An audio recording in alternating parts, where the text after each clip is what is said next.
Hola, què tal, amics de Mantinc el Català? Soc el Llucià Ferrer, que faig aquest programa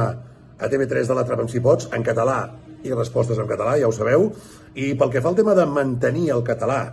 quan algú et parla en castellà, jo és una cosa que, evidentment, també cometia l'error quan era molt jovenet, però que també molt jovenet,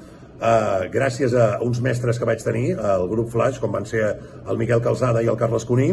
que em van ensenyar que si em trucava algú en el despertador que feia aleshores, que es deia El matí la mare que el va parir, i que em trucava i em parlava en castellà, jo alguna vegada havia canviat a castellà de seguida, però que no ho havia de fer, perquè si em trucava parlava castellà, però m'escoltava, és perquè m'escoltava en català i m'entenia.